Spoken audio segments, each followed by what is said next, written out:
In this video, we're going to see how to find the minimum sample size needed to garner some results that have to do with a population mean. This question says, the pulse rates of 179 randomly selected adult males vary from a low of 39 beats per minute to a high of 115 beats per minute. Find the minimum sample size required to estimate the mean pulse rate of adult males. Assume that we want 95% confidence that the sample mean is within 4 beats per minute of the population mean. So the first thing we're going to do is find the sample size using the range rule of thumb to estimate sigma. So if we go to Excel, the formula we need for this is this guy right here. N, the sample size, is equal to Z alpha over 2, that's the critical value, times sigma, which is the population standard deviation, divided by the margin of error, whole thing squared.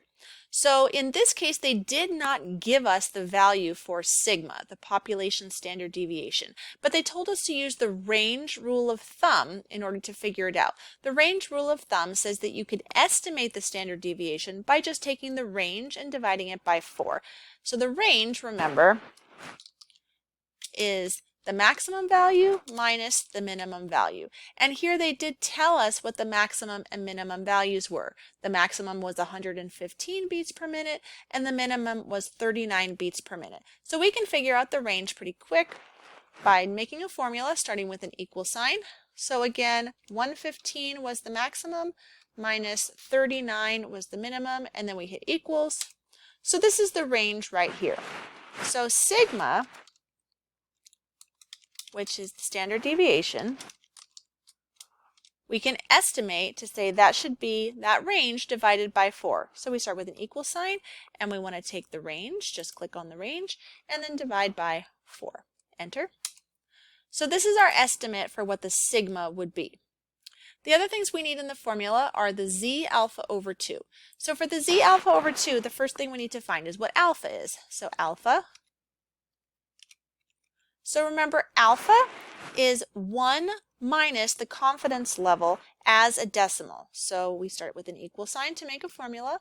1 minus, now if we go back to the problem, remember we wanted a 95% confidence interval here. So we're going to do 1 minus 0.95. Enter.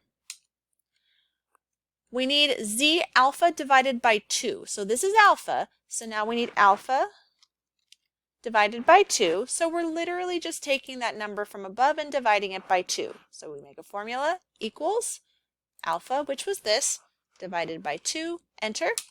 So this number right here is our alpha over 2. Now to find the Z alpha over 2, which is the critical value. So to find the Z alpha over 2, we're going to go to formulas at the top, more functions, statistical, and then all the way down till we see the norm INV right here. Click on that. The probability is 1 minus the alpha over 2. So 1 minus this guy right here was alpha over 2. We can just click on the cell and Excel will pull the number in that cell over into the formula. We're talking about z-scores here, so that means the mean is 0 and the standard deviation is 1. And we click OK. So this is our Z alpha over 2 right here. So now we have the sigma. We have the critical value, the Z alpha over 2. Lastly, we need the margin of error.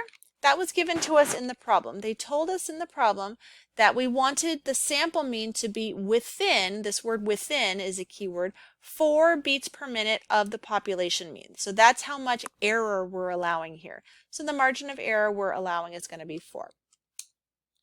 So now we can figure out the sample size by plugging all those numbers into this formula. To make our own formula, we start with an equal sign.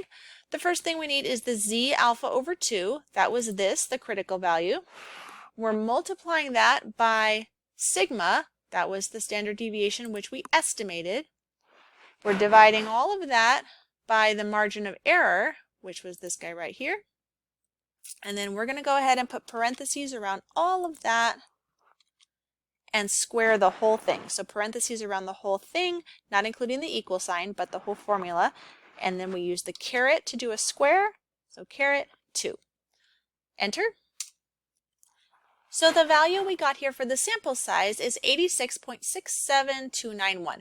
Remember though, this is supposed to be the size of a sample. It's the number of people or things that we needed to survey in order to get the results we were looking for. So we can't have a fractional amount of people or things. It can only be a whole number. So whatever we get here, if we get a decimal, we're always going to round it up to the next whole number. Remember, in this particular unique case, we are not obeying the normal rounding rules where sometimes we round down and sometimes we round up.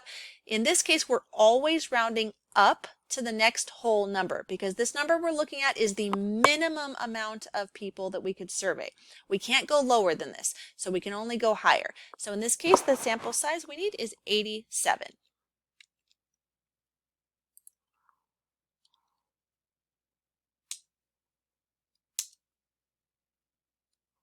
So now in this case, they're telling us to assume that the standard deviation was 11.7 beats per minute. Based on a sample standard deviation, we got also 11.7 beats per minute from a sample that had 179 male pulse rates. So we can do that again. The only thing that's going to change is the standard deviation. So let's go do that. 11.7 beats per minute is the new standard deviation. So the new standard deviation, sigma, is going to be 11.7 beats per minute. So we're basically going to have the same thing. So the new sample size will be, we start with an equal sign, and again it's going to be Z alpha over 2, which was the critical value here, times sigma, so we'll go ahead and do the new sigma right here, divided by the margin of error, which was this one, and we're going to square all of that, so we go ahead and put parentheses around the whole thing, and then a caret and a 2 to square it. Enter. So in this case, we got 32.86608. So again, this is a sample size. It cannot be a fraction or a decimal, so we round up, always up, to the next whole number and would get 33.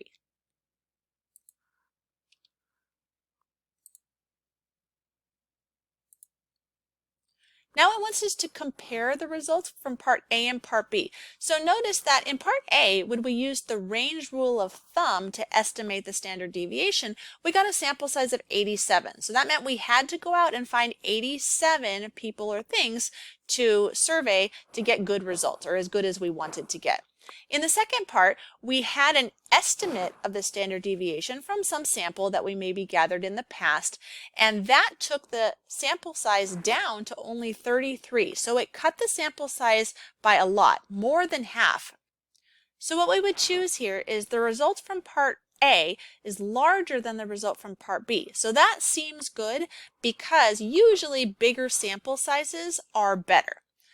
But remember, the results from part B used a estimate for the standard deviation that came from a sample, which is probably a better estimate than what we got from the range rule of thumb. So overall, the result from part B is likely to be better because it uses a better estimate of sigma.